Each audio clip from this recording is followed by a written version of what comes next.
காஷ்மீர் தேர்தல் மக்கள் மனநிலை என்னங்கிறத பற்றி நம்ம பார்ப்போம். காஷ்மீரில் இப்போது தேர்தல் பிரச்சாரம் களை கட்டி இருக்கு. இந்த மாநிலத்தில் செப்டம்பர் 18, 25 இந்த 2 நாட்களில் 2 கட்டங்களாகவும் அக்டோபர் 1ஆம் தேதி 3வது கட்டமாகவும் நடக்குது. மொத்தம் 3 கட்டங்கள். ஜம்மு காஷ்மீரில் பாஜக, காங்கிரஸ், தேசிய மாநாட்டு கட்சி கூட்டணி, மக்கள் ஜனநாயக கட்சி உள்ளிட்டவை களத்தில் இருக்காங்க. முதல் கட்ட தேர்தலில் 244 பேர் வேட்பாளர்களாக களம் காண்றாங்க. 2வது கட்ட தேர்தலில் 310 பேர் வேட்புமனு தாக்கல் செஞ்சுருக்காங்க. மொத்தம் இருக்கக்கூடிய 90 தொகுதிகளில் தேசிய மாநாடு கட்சி 51 இடங்களையும், காங்கிரஸ் 32 இடங்களையும் போட்டியிடுறாங்க. அதே நேரம் 5 தொகுதிகளில் இரு கட்சிகளும் தனித்து போட்டியிடுறாங்க. இது தவிர மார்க்சிஸ்ட் கட்சி மற்றும் பாந்தர்ஸ் கட்சி தலா 1 இடம் ஒதுக்கப்பட்டிருக்கு.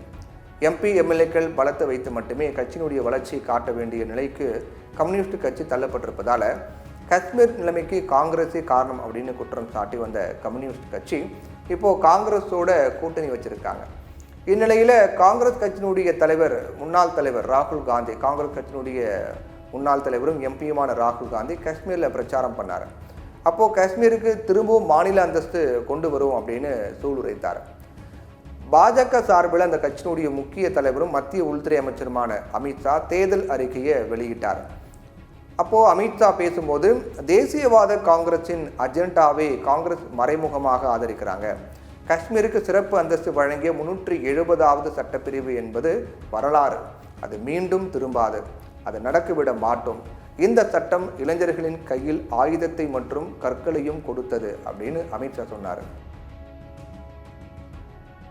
மேலும் தேர்தல் அறிக்கையில் ஆண்டுதோறும் குடும்பத்தில் உள்ள முதிய பெண்களுக்கு 18,000 வழங்கப்படும், உஜ்வாலா திட்டத்தின் கீழ் 2 சிலிண்டர் வழங்கப்படும், மாணவர்களுக்கு ஆண்டுதோறும் போக்குவரத்து அலவன்ஸாக 3,000 ரூபாய் வழங்கப்படும், தேர்தல் முடிவு எப்படி இருந்தாலும் குஜார்களுக்கான இடஒதுக்கீட்டில் கையை வைக்க அனுமதிக்க மாட்டோம், காஷ்மீரில் பயங்கரவாதம் குறித்து வெள்ளை அறிக்கை வெளியிடப்படும், பயங்கரவாதமும் முற்றிலும் ஒழிக்கப்படும் என்பதை உறுதி செய்யப்படும், இந்த பிராந்தியத்தில் 5 ஆண்டு காலத்தில் வளர்ச்சி ஏற்படுவதை உறுதி செய்வோம், 3 லட்சம் வேலை வாய்ப்புகளை உருவாக்குவோம், மாநிலத்தில் பயங்கரவாதிகள் அழித்த கோயிலை மீண்டும் கட்டுவோம், மத்திய அரசு திட்டங்களின் பலன்கள் மாநில மக்களுக்கு கிடைக்க செய்வோம், சுற்றுலாவை வளர்க்க பல்வேறு திட்டங்கள் கொண்டு வரப்படும் அப்படின்னு தேர்தல் அறிக்கையில் வாக்குறுதிகள் தரப்பட்டிருக்கு. பாஜக தேர்தல் அறிக்கையில் இப்போ பிரச்சனை என்னன்னா, காங்கிரஸ் கட்சியோ அல்லது தேசிய மாநாட்டு கட்சியோ 370வது சிறப்பு அந்தஸ்து குறித்து பேசவே இல்லை.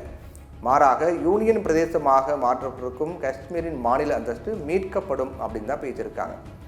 அதே தான் பாஜகவும் சொல்கிறாங்க. அதனால் காஷ்மீருக்கு 370வது பிரிவின் கீழ் சிறப்பு அந்தஸ்து என்கிற பிரச்சனை இந்த தேர்தலில் முன்வைக்கப்படவில்லை என்பது அப்படின்னே தெரியுது. இங்கே ஒரு விஷயத்தை நம்ம குறிப்பிட்டே ஆகணும். காஷ்மீர் இந்தியாவோடு இணைக்கப்பட்ட போது அந்த மக்களுடைய மனங்களை வென்றெடுக்கவே 370வது பிரிவு என்கிற சிறப்பு அந்தஸ்து வழங்கப்பட்டது. ஆனால் அதை சரியாக செயல்படுத்தாமல் அரசியல் செய்யப்பட்ட காரணத்தால் தீவிரவாதிகளின் களமாக காஷ்மீர் மாறியது என்பது உண்மை. இனி காஷ்மீர் மக்கள் இப்போது அளிக்கப் போகக்கூடிய தீர்ப்பு என்பது அவங்களுடைய மனநிலை எப்படி இருக்கிறது அப்படிங்கிறத நாடி பிடித்து பார்க்கும் தேர்தலாகவே இது இருக்க போகுது. எப்படியாயினும் காஷ்மீரின் மக்களுடைய வாழ்வாதாரத்தை சீராக்குவதும் அந்த மாநிலத்தின் வளத்தை போலவே மக்களுடைய வாழ்வையும் வளம் பெற திட்டங்களை திட்டுவதும் தீவிரவாதிகளை ஒழித்து கட்டுவதும் தான் புதிய அரசுடைய கடமையாக இருக்கணும் அப்படிங்கிறது அனைவருடைய எதிர்பார்ப்பு. அந்த எதிர்பார்ப்பு நிறைவேறுமா? காஷ்மீருடைய மக்கள் என்ன நினைக்கிறாங்க? தேர்தல் முடிவுகள் எப்படி இருக்குங்கிறது ஒட்டுமொத்த இந்தியாவை எதிர்பார்த்து காத்துட்டு இருக்காங்க.